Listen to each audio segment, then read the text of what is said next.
The morning air at Windsor Castle carried an unusual stillness, as if the very stones of the ancient walls understood the gravity of what was about to unfold. Prince William stood at the window of his private chambers, his hands clasped behind his back, watching the early preparations in the courtyard below. Staff members moved with quiet efficiency, their black uniforms a stark reminder of the solemnity of the day ahead. His grandfather, Prince Philip, Duke of Edinburgh, had passed away just days before his 100th birthday, leaving behind a legacy that spanned nearly a century of service, dedication, and unwavering support to the Queen and the British people. The funeral arrangements had been swift but careful, every detail meticulously planned to honor a man who had spent his entire adult life in service to the Crown. William's thoughts drifted to the conversation he'd had with his grandmother just the evening before. Queen Elizabeth II, despite her own profound grief, had maintained her characteristic composure as she spoke about the funeral arrangements. Her voice had been steady, but William had noticed the slight tremor in her hands as she held her teacup, the only outward sign of the emotional toll she was bearing. "Your grandfather would have wanted simplicity," she had said, her eyes focused on the gardens beyond the window. "No grand processions through London, no elaborate ceremonies.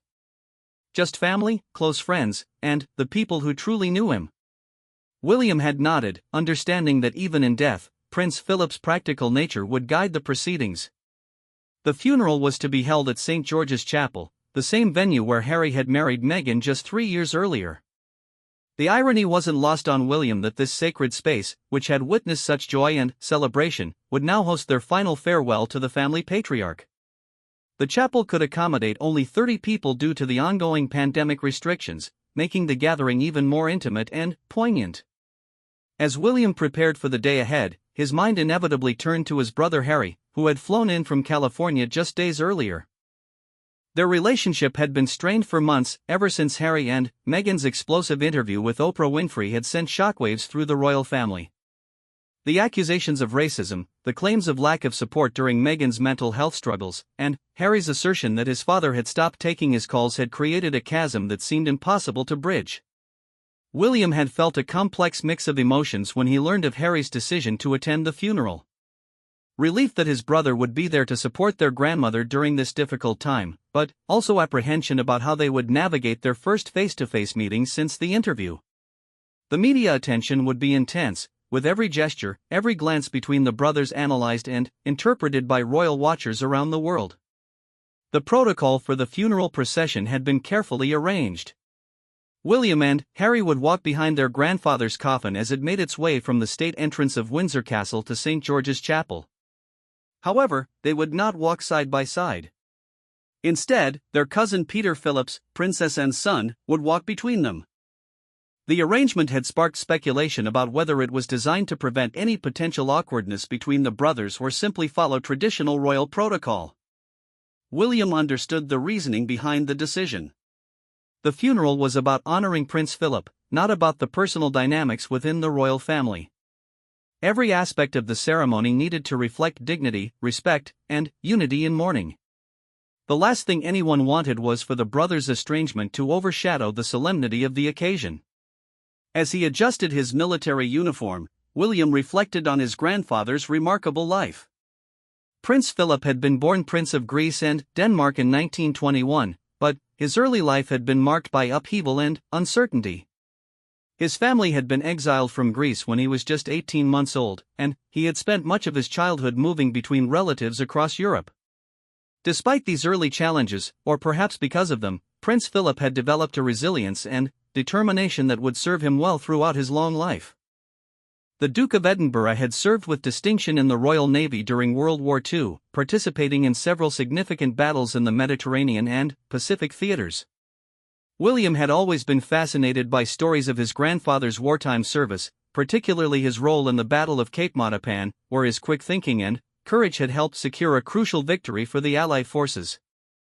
After the war, Prince Philip's life had taken a dramatic turn when he married then Princess Elizabeth in 1947. The marriage had been a love match, but it had also required enormous personal sacrifice from Philip. He had given up his promising naval career, his Greek and Danish royal titles, and his Orthodox faith to become a British citizen and support his wife in her royal duties. When Elizabeth became queen in 1952 following the death of her father, King George VI, Prince Philip had found himself in the unique position of being the husband of the sovereign. There was no precedent for his role, no handbook to guide him in how to support his wife while maintaining his own identity and purpose. He had essentially had to create the role of the modern royal consort from scratch. William admired how his grandfather had approached this challenge with characteristic determination and innovation. Prince Philip had thrown himself into public service, becoming patron of hundreds of charities and organizations. He had been particularly passionate about youth development, conservation, and technological innovation. The Duke of Edinburgh Award Scheme, which he had founded in 1956, had helped millions of young people around the world develop confidence, skills, and a sense of service to their communities. But it was Prince Philip's role as a husband and father that William found most inspiring. Despite the formal constraints of royal protocol, his grandfather had been a devoted family man who had worked tirelessly to provide stability and normalcy for his children. He had been present for school plays and sports days, had taken his family on sailing trips aboard the Royal Yacht Britannia, and had always made time for bedtime stories and family dinners whenever his official duties allowed. William's own father, Prince Charles, had sometimes struggled with Prince Philip's direct approach to parenting and his high expectations. The relationship between father and son had been complex, marked by periods of tension and misunderstanding. Prince Philip had been a product of his generation, believing in discipline, duty, and emotional restraint. He had sometimes found it difficult to express affection openly, leading to feelings of distance that had taken years to overcome. However, William had been fortunate to develop a closer relationship with his grandfather, particularly after his mother's death in 1997. Prince Philip had been a source of strength and guidance during those dark days, offering practical advice and emotional support in his own understated way. He had never tried to replace Princess Diana in William's life, but he had made sure that his grandson knew he could always count on family support. The Duke of Edinburgh had been particularly supportive of William's decision to join the military and pursue a career as a search and rescue helicopter pilot. Prince Philip understood the importance of service and the value of having a purpose beyond royal duties. He had encouraged William to gain real-world experience and to understand what it meant to have a job where lives depended on his skill and dedication. As William prepared to leave his chambers, he thought about the conversations he'd had with his grandfather over the years about duty, service, and leadership.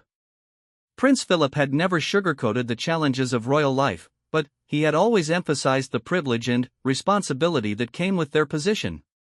"We are here to serve," he had often said. "Everything else is secondary." The Duke of Edinburgh had also been frank about the personal costs of royal life. He had spoken honestly about the sacrifices required, the constant scrutiny, and the difficulty of maintaining genuine relationships when every interaction was potentially public.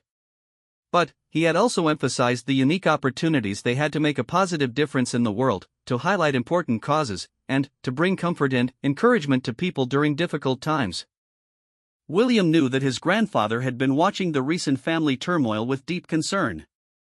Prince Philip had lived through numerous royal crises over the decades: the abdication crisis of 1936, the breakdown of 3 of his children's marriages, the death of Princess Diana, and various scandals and controversies. He had always believed that the royal family's strength lay in their unity and their shared commitment to duty above personal interests.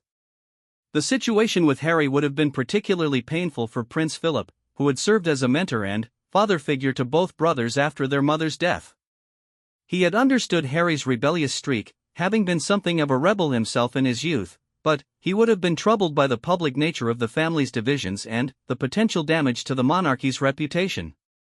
As William made his way through the corridors of Windsor Castle toward the gathering point for the funeral procession, he encountered various family members and staff members, all dressed in black and moving with quiet purpose. His aunt, Princess Anne, nodded solemnly as she passed, her military uniform crisp and her bearing dignified.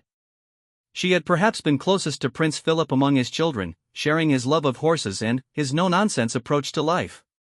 His uncle, Prince Andrew, looked subdued and older than his years, the weight of recent controversies evident in his demeanor. Prince Edward, the youngest of Prince Philip's children, walked with his wife Sophie, both of them maintaining the composed exterior that royal training had instilled in them from childhood.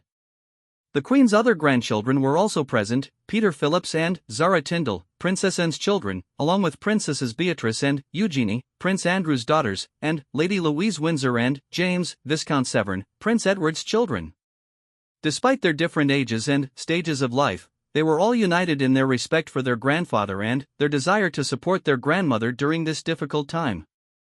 William's thoughts were interrupted as he caught sight of Harry standing near the state entrance, his own military uniform somehow making him look both familiar and distant at the same time. It had been over a year since the brothers had been in the same room together, and the weight of everything that had happened between them seemed to hang in the air. Harry looked up as William approached, and, for a moment, their eyes met. There was no animosity in Harry's expression, but there was a wariness that spoke to the distance that had grown between them. William felt a pang of sadness at how far they had drifted from the close relationship they had once shared, particularly in the years following their mother's death when they had been each other's primary source of support and understanding. The brothers had once been inseparable, united by their shared experience of growing up in the royal spotlight and their common grief over their mother's tragic death. They had supported each other through the darkest periods of their lives, had shared jokes and secrets, had been genuine friends as well as brothers. William remembered the pride he had felt watching Harry serve in Afghanistan, the joy of seeing his brother find happiness with Meghan, and the excitement of becoming an uncle to Archie. But, somewhere along the way, their paths had diverged. Harry's struggles with mental health, his desire for privacy and normalcy, his protective instincts toward his wife and children, and his frustration with media intrusion had led him to make choices that William found difficult to understand. William, as the heir to the throne, felt bound by duty and tradition in ways that Harry, as the spare, did not. The conversation between them was brief and formal, focusing on the logistics of the procession and their shared concern for their grandmother's well-being. There was no time or appropriate setting for a deeper discussion about their relationship, but both brothers seemed to understand that this day was about something larger than their personal differences. As the family gathered for the final preparations, William noticed how his grandmother carried herself with the same dignity and composure that had defined her entire reign. Despite being 94 years old and having lost the man who had been her constant companion for over 7 decades, Queen Elizabeth II maintained the stoic bearing that had seen her through countless challenges and tragedies. The sight of the Queen standing alone, preparing to follow her husband's coffin to his final resting place, brought home the magnitude of the loss to William in a way that nothing else had. Prince Philip had not just been a grandfather, a duke, or a public figure, he had been the Queen's anchor, her source of strength and stability through 73 years of marriage and 69 years of reign. As the signal was given for the procession to begin, William took his place in the formation, aware that millions of people around the world would be watching this final journey. The weight of royal protocol, family loyalty, and personal grief combined to create a moment of profound significance that would remain with him for the rest of his life. The heavy wooden doors of Windsor Castle's state entrance opened with a solemn creak that seemed to echo through the centuries of history contained within those ancient walls. The April morning was crisp and clear, with a gentle breeze rustling through the trees that Prince Philip had walked beneath for decades during his morning constitutionals around the castle grounds. Prince William felt the weight of the moment settle upon his shoulders as the Land Rover Defender carrying his grandfather's coffin came into view. The vehicle was painted in dark bronze green, a color chosen specifically by Prince Philip himself during his lifetime. It was a fitting choice for a man who had always preferred practical functionality over ostentatious ceremony. The sight of the coffin, draped in Prince Philip's personal standard and topped with his naval cap, sword, and a wreath of white lilies chosen by the Queen, created a powerful image of a life of service coming to its dignified end. The military precision of the funeral procession began to unfold with the kind of choreographed perfection that Prince Philip himself would have appreciated. As a former naval officer who had always valued discipline and attention to detail, he would have been pleased to see how meticulously every aspect of his final journey had been planned and executed. William took his designated position behind the Land Rover, acutely aware of the cameras and the millions of eyes that would be watching this moment around the world. To his left walked their cousin Peter Phillips, and, beyond Peter, his brother Harry. The arrangement had been carefully considered to maintain both protocol and family harmony during this deeply emotional day. As they began their slow, measured walk across the castle grounds towards St. George's Chapel, William found his mind drifting to memories of similar processions from his childhood. He remembered walking behind his mother's coffin in 1997, when he was just 15 years old and Harry was 12. That day had been one of the most difficult of his life, walking through the streets of London while the world watched, struggling to maintain composure while his heart was breaking. Prince Philip had been a source of strength during that terrible time. In the days following Diana's death, when the royal family had faced unprecedented criticism for their perceived lack of public emotion, it had been Prince Philip who had helped William and Harry navigate their grief while also fulfilling their public duties. He had understood, perhaps better than anyone, the unique burden of having to mourn in public while representing something larger than oneself. The Duke of Edinburgh had spoken to both boys about duty, about the importance of service above self, and about finding strength in the knowledge that their presence could bring comfort to others who were also grieving. He had been practical and straightforward in his approach, never minimizing their pain but helping them understand that their royal position came with both privileges and responsibilities that couldn't be set aside even in the darkest moments. Now, more than 2 decades later, William found himself drawing on those same lessons as he walked behind another coffin, mourning another profound loss. The irony wasn't lost on him that the man who had taught him how to grieve with dignity was now the one being mourned. The procession moved at a deliberate pace, allowing time for reflection and for the assembled military personnel to pay their respects. Members of the household cavalry, the lifeguards, and the Blues and Royals stood at attention as the cortege passed, their ceremonial uniforms adding to the pageantry while their solemn expressions reflected the genuine sadness felt throughout the armed services for the loss of their Captain General. Prince Philip's connection to the military had been deep and personal. His service during World War II had shaped his character and his approach to life, instilling in him the values of duty, courage, and self-sacrifice that he had carried throughout his 73-year marriage to the Queen. Even after leaving active service to support his wife's royal duties, he had maintained close ties to the military, serving as colonel-in-chief or patron of numerous regiments and military organizations. William observed the faces of the servicemen and women lining their route and saw genuine emotion in their expressions. These were not just ceremonial tributes to a royal figure, they were personal farewells from men and women who had served under Prince Philip's leadership and guidance for decades. Many had met him personally during his countless visits to military bases and ceremonies, and all had been touched by his unwavering support for the armed forces. As they walked, William became aware of the presence of his brother beside him, separated by their cousin but still close enough that he could sense Harry's emotional state. There had been speculation in the media about whether the brothers would interact during the funeral, whether this tragic occasion might provide an opportunity for reconciliation, or whether their differences were too deep to overcome. William had mixed feelings about the attention focused on their relationship. On one hand, he understood that their family dynamics had become a matter of public interest, particularly after Harry's departure from royal duties and his subsequent interviews and statements. On the other hand, he felt that his grandfather's funeral should be about honoring Prince Philip's life and legacy, not about analyzing family relationships or speculating about future reconciliation. The truth was that William's feelings toward Harry were complicated and evolving.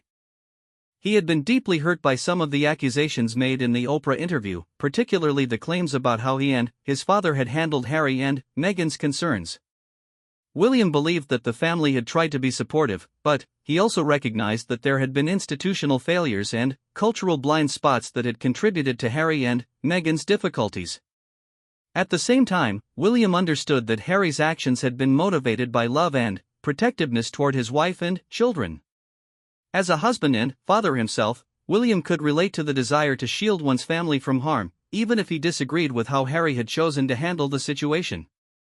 The public nature of Harry's criticism had been particularly painful because it had put the family in an impossible position of either remaining silent or defending themselves publicly, neither of which seemed appropriate or helpful.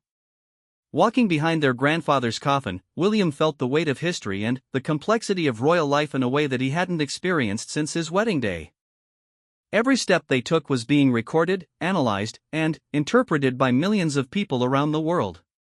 Their expressions, their posture, their interactions would all be scrutinized for meaning and significance far beyond what either brother intended.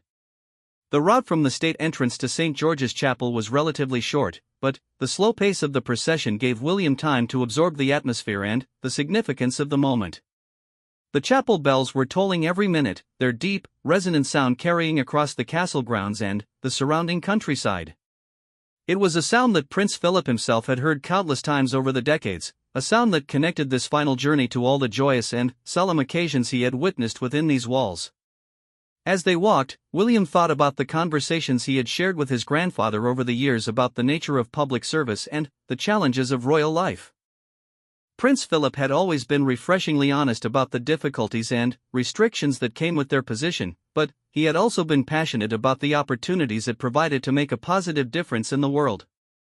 The key, Prince Philip had once told him, is to remember that it's not about you. You are a vehicle for something larger than yourself. Your personal feelings, your desires, your frustrations, they all have to take a back seat to the role you're playing and the service you're providing to others. This philosophy had guided Prince Philip throughout his long life of public service. Even when he disagreed with decisions or found aspects of royal protocol frustrating, he had maintained his commitment to duty and his support for the Queen. He had modernized many aspects of royal life while respecting tradition, had spoken out on important issues while maintaining political neutrality, and had raised 4 children while carrying out thousands of public engagements. William had learned from watching his grandfather that royal life required a delicate balance between personal authenticity and public responsibility. Prince Philip had managed to maintain his own personality and interests while fulfilling his role as royal consort.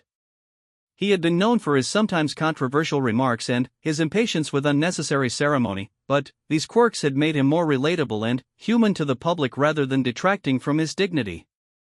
As the procession approached the west steps of St. George's Chapel, William could see the small gathering of family members and close friends who would be attending the service. The pandemic restrictions had limited the guest list to just 30 people, creating an intimacy that was unusual for royal funerals but perhaps more appropriate for a man who had always valued substance over ceremony.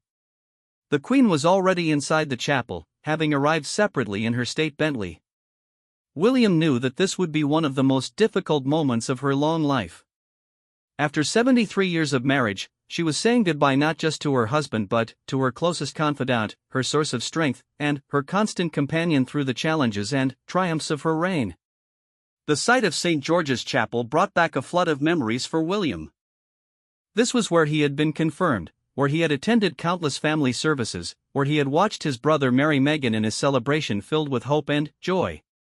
The contrast between that joyous occasion and today's solemn farewell was stark and emotionally overwhelming.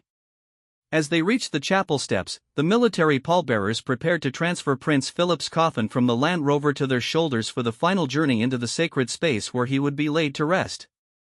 The precision and dignity of their movements reflected the deep respect and affection that the armed forces had felt for their Captain General. William watched as his grandfather's coffin was carefully lifted and positioned for the entrance into the chapel. The reality of the moment, that this was truly the final goodbye, hit him with unexpected force.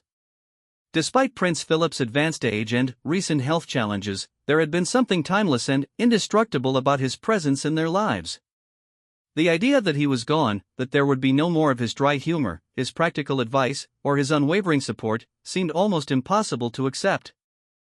As the family prepared to enter the chapel behind the coffin, William caught a glimpse of Harry's expression and saw his own sense of loss reflected there. Despite everything that had happened between them, despite the distance and the disagreements, they were united in their love for their grandfather and their grief at his passing. The moment served as a reminder that beneath all the public roles, the protocol, and the media attention, they were simply 2 brothers who had lost someone they loved. The complexity of their relationship and the challenges they faced as members of the royal family seemed less important in the face of this fundamental human experience of grief and loss. As they followed Prince Philip's coffin into the chapel where he had worshipped for decades, William felt a sense of continuity and connection that transcended the immediate pain of loss. This was where his grandfather had found peace and strength, where he had celebrated and mourned, where he had connected with something larger than the everyday concerns of royal life. The ancient stones of St. George's Chapel had witnessed centuries of royal history, coronations and christenings, weddings and funerals, moments of joy and periods of sorrow. Prince Philip's funeral would become part of that continuing story, another chapter in the long history of the British monarchy and another step in the ongoing journey of a family that belonged not just to themselves but to the nation and the Commonwealth they served. As William took his seat for the service, he prepared himself for the final farewell to a man who had been grandfather, mentor, and guide, a man whose influence would continue to shape his understanding of duty, service, and leadership for the rest of his life. The interior of St. George's Chapel was bathed in the soft, ethereal light that filtered through the ancient stained glass windows, each pane telling stories of centuries past. As Prince William stepped across the threshold into this sacred space, he was immediately struck by how different the atmosphere felt from the grand royal events he had attended here before. The limited number of guests due to pandemic restrictions created an intimacy that seemed to strip away the usual pageantry and ceremony, leaving only the raw essence of a family saying goodbye to their patriarch. The Queen sat alone in the front row, her black outfit stark against the light wood of the choir stalls. The sight of her solitary figure was perhaps the most poignant image of the entire day, a woman who had rarely been seen alone in public throughout her long reign, now facing the most difficult moment of her life without her constant companion by her side. The empty space beside her seemed to speak volumes about the magnitude of the loss, not just for the royal family but for the nation that had watched their love story unfold over 7 decades. William took his designated seat with Catherine beside him, their children having remained at home due to their young ages and the solemnity of the occasion. Across the chapel, he could see Harry seated with other family members, his face composed but his eyes reflecting the same profound sadness that William felt in his own heart. The Dean of Windsor began the service with words that had been carefully chosen to reflect Prince Philip's character and beliefs. As someone who had been practical and straightforward in life, Prince Philip had requested a funeral that focused on thanksgiving for a life well lived rather than prolonged mourning for what was lost. The readings and hymns had been selected to reflect his naval background, his commitment to service, and his deep faith. As the service progressed, William found his mind wandering through memories of his grandfather that spanned his entire life. He remembered being a small boy visiting Windsor Castle during school holidays, always excited to see what project Prince Philip might be working on in his study or workshop. The Duke had been an early adopter of new technology and had often been found tinkering with the latest gadgets or innovations, his curiosity about the world around him remaining sharp well into his 90s. Prince Philip had been instrumental in modernizing many aspects of royal life, often against significant resistance from traditionalists within the establishment. He had insisted on televising the Queen's coronation in 1953, understanding that the monarchy needed to evolve with the times and connect with people in new ways. He had been among the first royals to travel by helicopter, had pushed for the family's Christmas broadcasts to be televised, and had embraced new forms of communication and engagement throughout his life.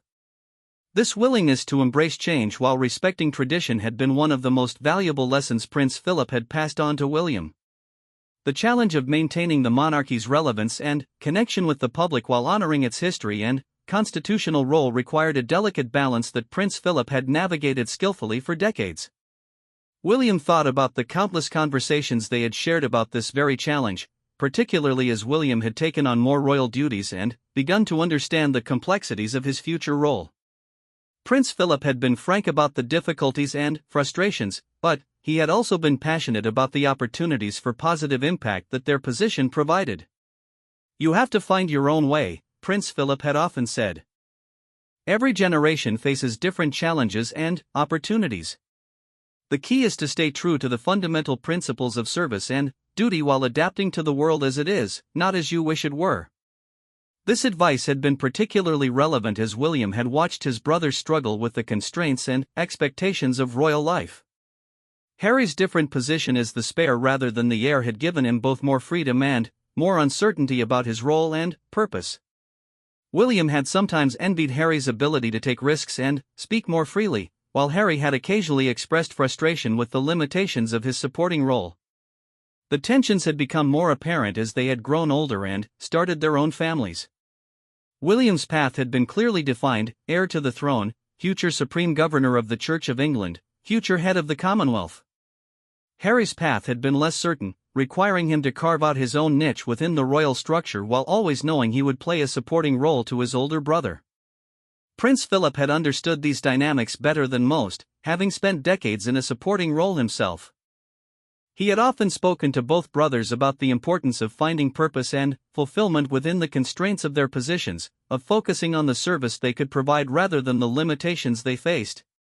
As the Archbishop of Canterbury delivered the blessing, William reflected on how his grandfather's approach to his supporting role had evolved over the decades. In the early years of the Queen's reign, Prince Philip had struggled with giving up his naval career and finding his place within the royal structure. There had been moments of frustration and resentment, times when he had chafed against the restrictions and protocols that governed royal life. But, gradually, Prince Philip had found ways to make the role his own. He had become passionate about youth development through the Duke of Edinburgh Award scheme, had championed environmental conservation decades before it became mainstream, and had used his position to support scientific research and technological innovation. He had found purpose in areas that might not have been traditionally royal but that reflected his own interests and values. The example had been instructive for both William and Harry as they had sought to define their own roles within the modern monarchy.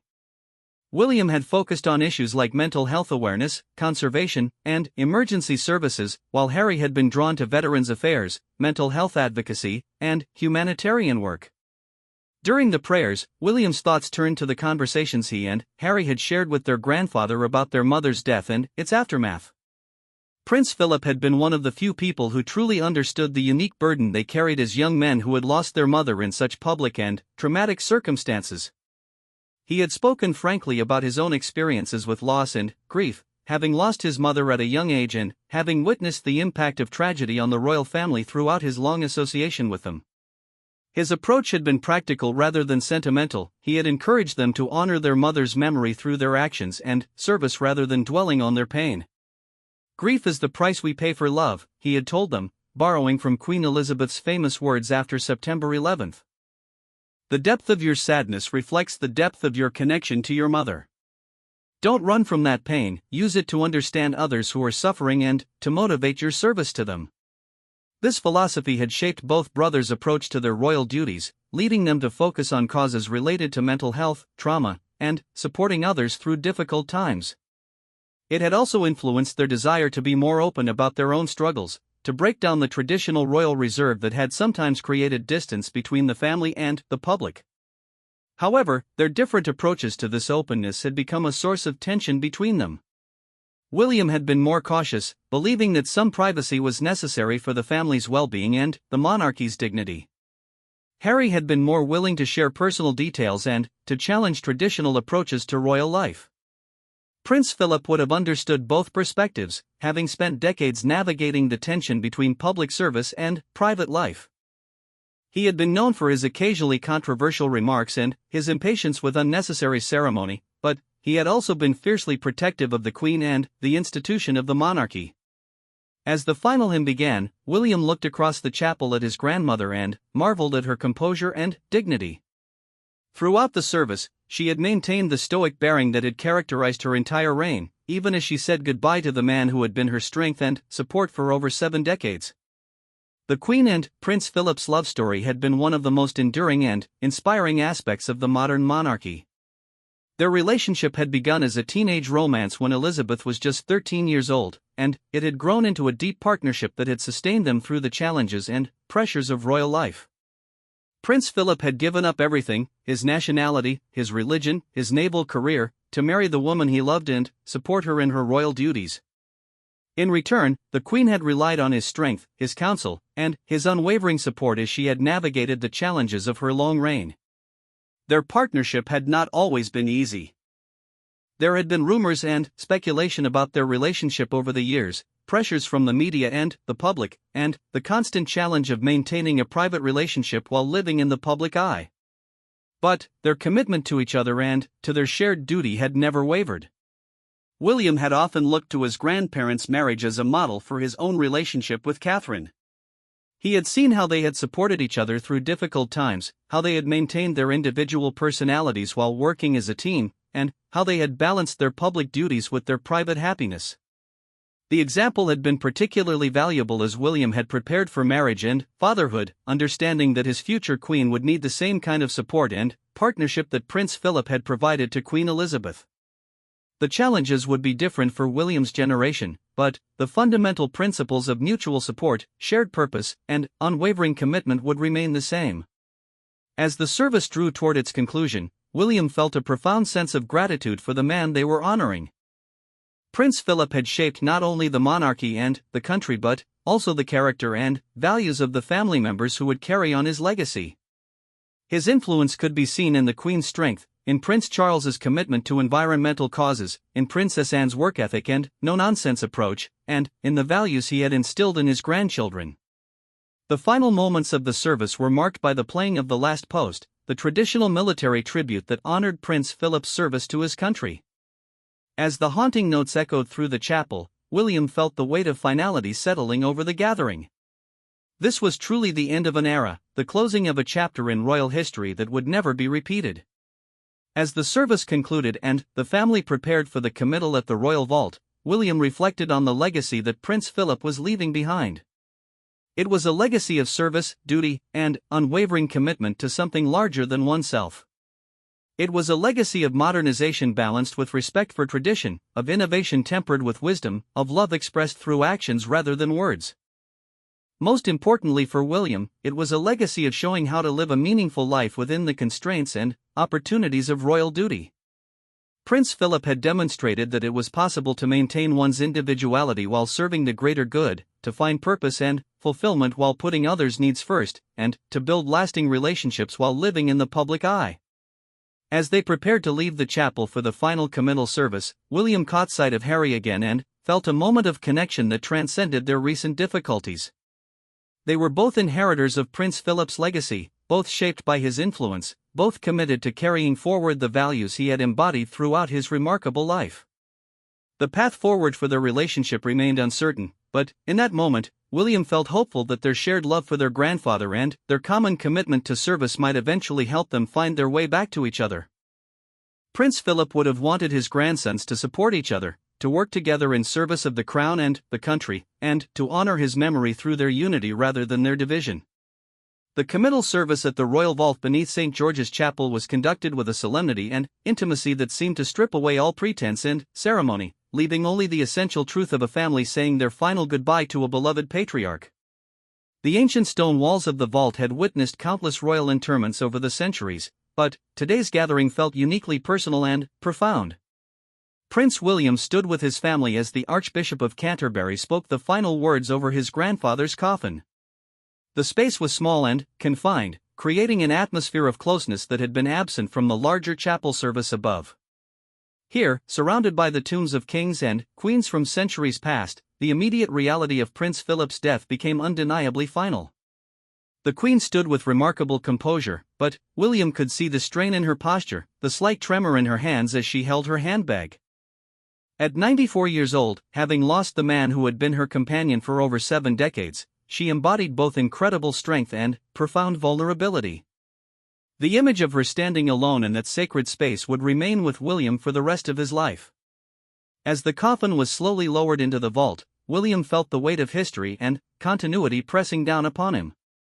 Prince Philip would remain here temporarily until the Queen's own death, when they would both be moved to a side chapel where they could rest together for eternity. The thought of his grandmother's eventual passing was too difficult to contemplate fully, but the arrangements served as a reminder of the enduring love story that had sustained them both through decades of public service. The Garter King of Arms began to recite Prince Philip's full titles and honors, a lengthy list that spoke to a lifetime of service and achievement. His Royal Highness the Prince Philip, Duke of Edinburgh, Earl of Marianeth and Baron Greenwich, Knight of the Garter, Knight of the Thistle, Knight of St. Patrick.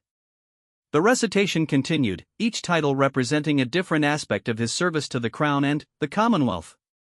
Listening to the long list of honors and titles, William was struck by how inadequately they captured the true measure of his grandfather's life. The formal recognition was important and deserved, but it couldn't encompass the personal qualities that had made Prince Philip such an influential figure: his sense of humor, his curiosity about the world, his ability to connect with people from all walks of life, his unwavering support for his wife and family. William's mind drifted to some of the more private moments he had shared with his grandfather over the years. He remembered Prince Philip's delight in showing off the latest renovations to the castle grounds, his pride in the sustainable farming practices he had implemented on the royal estates, and his enthusiasm for discussing everything from scientific discoveries to military history. Prince Philip had been one of the few people who could make the Queen laugh genuinely and spontaneously.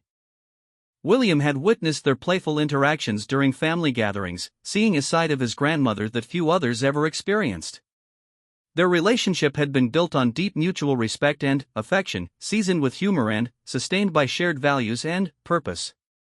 The Duke of Edinburgh had also been instrumental in shaping the next generation of royals, serving as a mentor and guide to his children and grandchildren. He had been particularly close to Princess Anne, who had inherited his love of horses and his direct, no-nonsense approach to life. With Prince Charles, the relationship had been more complex, marked by different temperaments and approaches to royal duty, but underpinned by mutual respect and love. For William and Harry, Prince Philip had represented continuity and stability during the most turbulent period of their lives. After their mother's death in 1997, he had been a source of strength and practical guidance, helping them navigate their grief while maintaining their public responsibilities. His approach had been characteristically straightforward, acknowledging their pain while emphasizing their duty to carry on. As the committal service neared its end, William reflected on the conversations he had shared with Prince Philip about the future of the monarchy and the changing role of the royal family in modern society.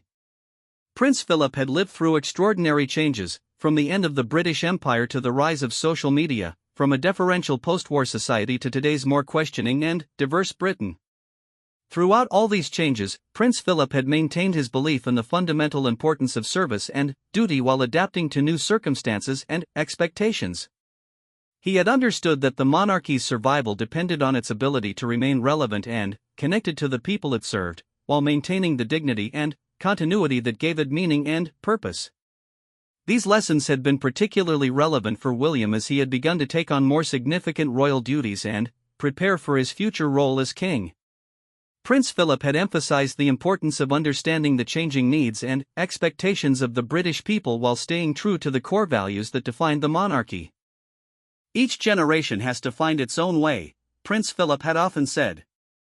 The world you will inherit as king will be very different from the one your grandmother inherited.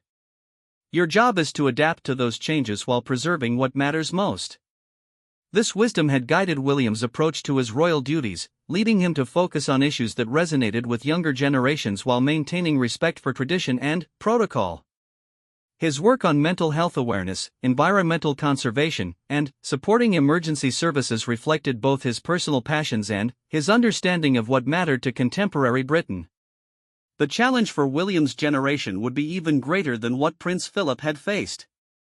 The rise of social media, the increasing skepticism toward traditional institutions, and the growing diversity of British society all presented new obstacles and opportunities for the royal family. William had watched his brother Harry struggle with these very challenges, particularly around the issues of privacy, media intrusion, and the balance between personal authenticity and public responsibility. Harry's departure from royal duties had been painful for the family but perhaps inevitable given his personality and circumstances. As the final prayers were said over Prince Philip's coffin, William thought about the conversation he hoped to have with Harry in the coming days.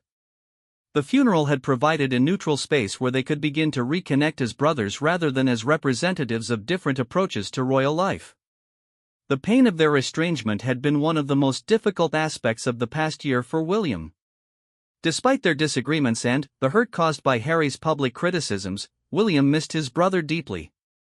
They had shared so much history, so many experiences that only they could truly understand, that the distance between them felt unnatural and wrong. Prince Philip would have been deeply concerned about the division between his grandsons. Having spent decades working to maintain family unity while managing the pressures of public life, he would have understood both brothers' perspectives while hoping for eventual reconciliation. The Duke of Edinburgh had always believed that the royal family's strength lay in their unity and their shared commitment to service above personal interests. He had seen how public divisions within the family could damage the monarchy's reputation and effectiveness, and he had worked tirelessly to prevent such situations from developing.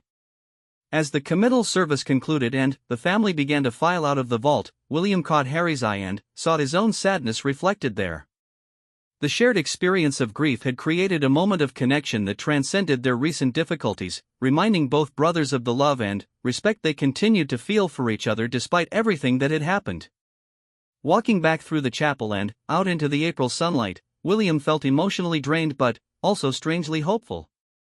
The funeral had been a fitting tribute to a man who had given his life in service to others, and it had provided an opportunity for the family to come together in shared grief and remembrance. The challenges facing the royal family would not disappear with Prince Philip's burial, but his example of dedication, adaptability, and unwavering commitment to duty would continue to guide them forward. The values he had embodied, service, integrity, curiosity, and resilience, would remain relevant regardless of how the world continued to change. As the family gathered for a small private reception after the funeral, William found himself standing near Harry for the first time in over a year. The conversation was tentative at first, focusing on shared memories of their grandfather and their concern for their grandmother's well-being. But, gradually, the ice began to thaw. They spoke about their children, about the challenges of parenting in the royal spotlight, about their shared desire to honor Prince Philip's memory through their continued service. The conversation was not a complete reconciliation, but it was a beginning, a recognition that their bond as brothers was stronger than their disagreements about royal life. Prince Philip had always believed that family relationships required work, patience, and forgiveness. He had demonstrated these qualities throughout his own long marriage and in his relationships with his children and grandchildren. His example suggested that even the deepest rifts could be healed with time, understanding, and goodwill. As William prepared to leave Windsor Castle and return to his family responsibilities, he carried with him not only grief for his grandfather's passing but also hope for the future. Prince Philip's legacy would live on through the institutions he had supported, the young people he had inspired through the Duke of Edinburgh Award scheme, and the family members who would continue his work of service and dedication. The conversation with Harry had been brief but meaningful, suggesting that their relationship might eventually be restored to something resembling their former closeness. The process would take time and would require patience and understanding from both sides, but the foundation of love and shared experience remained strong. Prince Philip's funeral had marked the end of an era, but it had also served as a reminder of the values and principles that would guide the royal family forward into an uncertain future. His example of adapting to change while maintaining core values, of serving others while preserving personal integrity, and of building lasting relationships through actions rather than words would continue to inspire and guide those who followed in his footsteps. As William looked back at Windsor Castle one final time before departing, he felt the weight of his inheritance, not just of titles and responsibilities, but of the example set by a man who had lived his life in service to others. The challenge now was to honor that legacy while meeting the needs of a new generation and a changing world. The path ahead would not be easy, but Prince Philip had shown that it was possible to live a meaningful and impactful life within the constraints of royal duty. His greatest legacy was perhaps not any single achievement but the demonstration that service to others could be a source of purpose, fulfillment, and deep satisfaction. In the years to come, William would draw on the lessons learned from his grandfather's example, using them to guide his own approach to royal life and to help heal the divisions that had developed within the family. Prince Philip's influence would continue to shape the monarchy for generations to come, ensuring that his commitment to service, duty, and family would remain at the heart of the institution he had served so faithfully for over 7 decades.